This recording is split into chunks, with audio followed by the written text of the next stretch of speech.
Hello നമസ്കാരം. അങ്ങനെ ഞങ്ങളുടെ മലേഷ്യൻ ട്രിപ്പ് സ്റ്റോറിയിൽ ആദ്യത്തെ ദിവസം ഞങ്ങൾ പിങ്ക് മോസ്കും പിന്നെ പുത്രജയ ടൂറൊക്കെ കഴിഞ്ഞിട്ട് കാണാൻ പോയത് തിയാൻഹു എന്ന് പറയുന്ന ഒരു ചൈനീസ് ടെമ്പിളിലേക്കായിരുന്നു. ഈ ചൈനീസ് ക്ഷേത്രത്തിൻ്റെ ശാന്തത ഒന്ന് വേറെ തന്നെയായിരുന്നു. അവിടെ ഭക്തരൊക്കെ ലോട്ടസ് ലാമ്പ് കത്തിച്ചും അഗർബത്തികളൊക്കെ തെളിയിച്ചും ഒക്കെ പ്രാർത്ഥിക്കുന്നത് കണ്ടു. നമ്മളുടെ കൾച്ചറിൽ നിന്ന് ഒരു ഡിഫറെൻ്റ് ആയിട്ടുള്ളൊരു കൾച്ചർ ആയതുകൊണ്ട് നന്നായിട്ട് ഇൻട്രസ്റ്റിംഗ് ആയിട്ട് തോന്നി. എല്ലായിടത്തും ഒരു കാം ആൻഡ് പീസ്ഫുൾ വൈബായിരുന്നു. പിന്നെ ഈ ചൈനീസ് ക്ഷേത്രത്തിൽ എനിക്ക് ഏറ്റവും അട്രാക്റ്റീവായിട്ട് തോന്നിയത് കോസിം സ്റ്റിക്ക് എടുക്കുന്നതായിരുന്നു. കോസിം സ്റ്റിക്ക് എന്തിനാണ് എടുക്കുന്നത് എന്ന് വെച്ചാൽ അതൊരു വിശ്വാസ ആചാരമാണ്. നമ്മൾ പ്രാർത്ഥിച്ച് മനസ്സിലൊരു ചോദ്യം അല്ലെങ്കിൽ ഒരു ആഗ്രഹം വെച്ചിട്ട് ഈ സ്റ്റിക്കൊന്ന് കുലുക്കിയിട്ട് ഇട്ട് കഴിയുമ്പം ഏതെങ്കിലും ഒരു സ്റ്റിക്ക് പൊങ്ങി നിൽപ്പുണ്ടാവും. ആ സ്റ്റിക്ക് നമ്മൾ കയ്യിലെടുത്ത് നോക്കുമ്പം അതിൽ ഒരു നമ്പർ ഉണ്ടാവും. ആ നമ്പർ നോക്കിയിട്ട് ആ സ്റ്റിക്ക് ഇരിക്കുന്ന ഡ്രമ്മിൻ്റെ താഴെ കുറേ ഡ്രോയറുകളുണ്ട്. അതിൽ ഓരോ നമ്പറുകളിലും ഓരോ മെസ്സേജസ് എഴുതി വെച്ചിട്ടുണ്ടാവും. അങ്ങനെ നമ്മളുടെ കോസിം സ്റ്റിക്ക് കിട്ടിയിരിക്കുന്ന നമ്പർ വെച്ച് നമ്മൾ ഡ്രോയർ തുറന്ന് നമുക്ക് ഈ മെസ്സേജ് നോക്കാം. ജീവിതത്തിലെ സംശയങ്ങൾക്ക് ചെറിയൊരു മറുപടി നേടാൻ അല്ലെങ്കിൽ ഭാഗ്യവും ഭാവിയെയും കുറിച്ച് സൂചന ലഭിക്കാനൊക്കെയാണ് ഈ കോസിം സ്റ്റിക്ക് ചൈനീസുകാർ എടുക്കുന്നത്.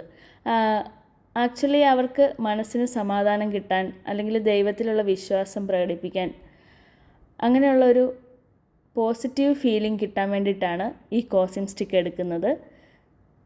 കോസിം സ്റ്റിക്കൊക്കെ എടുത്തതിന് ശേഷം ഞങ്ങൾ ക്ഷേത്രത്തിൻ്റെ അകത്ത് കയറി. അവിടെ ഒരുപാട് ആൾക്കാർ മുട്ടുകുത്തി അവർ വളരെ കാം ആൻഡ് ക്വയറ്റായിട്ടുള്ളൊരു പ്രെയറുകളൊക്കെ ചൊല്ലുന്നുണ്ടായിരുന്നു ഒരു ബുക്കിൽ നോക്കിയിട്ട്. പിന്നെ ഈ ഒരു ഇൻസ്ട്രുമെൻ്റ് എന്ന് പറയുന്നത് വുഡൻ ഫിഷ് അല്ലെങ്കിൽ മുയു എന്നാണ് അറിയപ്പെടുന്നത്. ഇതൊരു മരത്തിൽ കൊത്തിയ മീനിൻ്റെ ആകൃതിയിലുള്ള ഒരു വാദ്യമാണ്.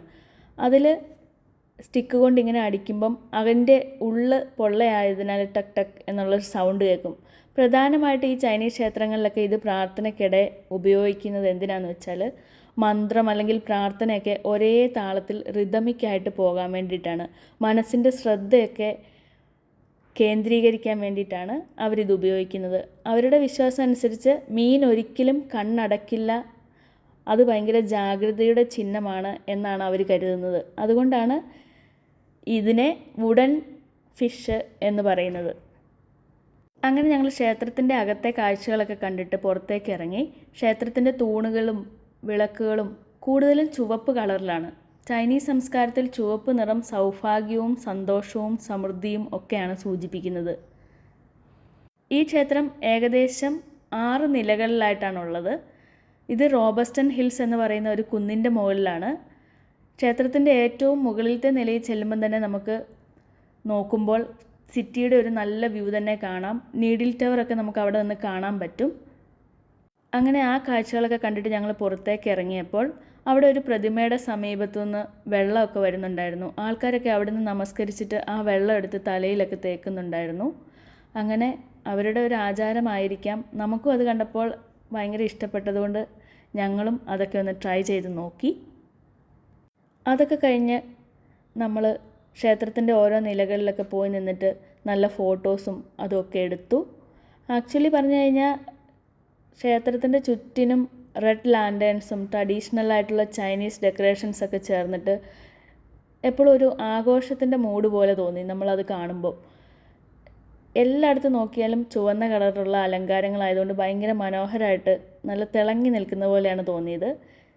പിന്നെ ഈ ക്ഷേത്രം ഇരിക്കുന്നത് ഒരു ഉയർന്നിട്ടുള്ള ഒരു സ്ഥലത്തായതുകൊണ്ട് തന്നെ നമുക്ക് അവിടെ നിന്ന് നോക്കുമ്പോൾ ഒരുപാട് നല്ല ഭംഗിയുള്ള വ്യൂ ആണ് കാണുന്നത്. കുറേ നല്ല നല്ല ഫോട്ടോസൊക്കെ എടുക്കാനും ഒക്കെ പറ്റും. പിന്നെ ഞങ്ങൾ അതിൻ്റെ കാഴ്ചകളെല്ലാം കണ്ടിട്ട് താഴത്തെ നിലയിലേക്ക് പോയി അവിടെ എന്താണെന്നുള്ളത് അറിയാൻ വേണ്ടിയിട്ട്. പക്ഷേ അവിടെ അത്രയ്ക്ക് വലിയ കാഴ്ചകളൊന്നുമില്ല. ഇങ്ങനെ കല്ലിൽ കൊത്തിയ കുറേ ചൈനീസ് രൂപങ്ങളൊക്കെ ഉണ്ടായിരുന്നു. ഓരോ രൂപങ്ങളുടെയും അടിയിൽ അവരതിനെക്കുറിച്ചുള്ള ഡിസ്ക്രിപ്ഷൻസ് എല്ലാം എഴുതി വെച്ചിട്ടുണ്ടായിരുന്നു. പക്ഷേ നമുക്കിതിനെക്കുറിച്ചൊന്നും അറിയില്ലാത്തതുകൊണ്ട് നമുക്ക് അത്രയ്ക്കൊന്നും മനസ്സിലായിട്ടില്ല ഇതാരൊക്കെയാണ് എന്തൊക്കെയാണ് എന്ന്. അവിടുന്ന് ഞങ്ങൾ താഴത്തെ നിലയിലേക്ക് ഇറങ്ങിപ്പോയി. അവിടെ ചെന്ന് കഴിഞ്ഞപ്പോൾ നല്ലൊരു മനോഹരമായിട്ടുള്ളൊരു ഗാർഡൻ്റെ സെറ്റപ്പായിരുന്നു ഉണ്ടായിരുന്നത്. കുറേ ഫോട്ടോ സെഷൻസും കാര്യങ്ങളൊക്കെ നമുക്ക് അവിടുന്ന് എടുക്കാൻ പറ്റി. നല്ല ഭംഗിയായിട്ട് പച്ച കളറിലായിരുന്നു എല്ലാം പരവതാനികളൊക്കെ വിരിച്ചിട്ടിട്ട് നല്ല ഭംഗിയുണ്ടായിരുന്നു കാണാൻ വേണ്ടിയിട്ട്. അങ്ങനെ ഞങ്ങളും കുറച്ച് ഫോട്ടോസൊക്കെ എടുത്തു കഴിഞ്ഞിട്ട് വീണ്ടും മെയിൻ എൻട്രൻസിൻ്റെ അങ്ങോട്ടേക്ക് വന്നു. അവിടെ കുറച്ച് സുവേനിയർ ഷോപ്പുകളൊക്കെ ഉണ്ട്. ഞങ്ങൾ എല്ലാം ഒന്ന് ചെക്ക് ചെയ്തിട്ട് ഇനി ഞങ്ങൾ ഹോട്ടലിലേക്ക് ചെക്കിന്നിന് വേണ്ടിയിട്ട് പോവുകയാണ്. 3 o'clock ചെക്ക് ഇൻ ചെയ്യേണ്ടത്. അതുകൊണ്ട് നമ്മൾ ഹോട്ടലിൽ ചെക്ക് ഇൻ ചെയ്തിട്ട് കുറച്ച് സമയം റെസ്റ്റ് എടുത്തതിന് ശേഷം ഏറ്റവും മോസ്റ്റ് അവൈറ്റഡ് ആയിട്ടുള്ള പെട്രോണാസ് ട്വിൻ ടവർ കാണാൻ വേണ്ടിയിട്ടാണ് വൈകിട്ട് പോകുന്നത്. ഹോട്ടലിൽ ചെക്ക് ഇൻ ചെയ്യുന്നതിന് മുമ്പ് ഞങ്ങൾ മലേഷ്യയുടെ ട്രഡീഷണൽ ഫുഡായ നസി ലെമാക്ക് ട്രൈ ചെയ്തു. തേങ്ങാപ്പാലിൽ വേവിച്ച ചോറും ചിക്കൻ ഫ്രൈയും പിന്നെ ബോയിൽഡ് എഗ്ഗും പിന്നെ ലേഡീസ് ഫിംഗർ എന്തോ ഒരു ഗ്രേവിയും പിന്നെ ക്യാബേജും പിന്നെ അവരുടെ ഉണക്കമീൻ എന്തോ ഒരു കറിയും കൂടെ നമുക്കതിൻ്റെ കൂടെ തരും. അതാണ് ട്രഡീഷണൽ ആയിട്ടുള്ള നസി ലെമാക്ക്. അത് കഴിച്ചിട്ട് ഞങ്ങൾ ഹോട്ടലിൽ ചെക്ക് ഇൻ ചെയ്തു. ഇനി റെസ്റ്റിന് ശേഷം രാത്രിയിൽ പെട്രോണാസ് ട്വിൻ ടവർ. അപ്പോൾ അത് അടുത്ത വീഡിയോയിൽ. Tata bye, see U.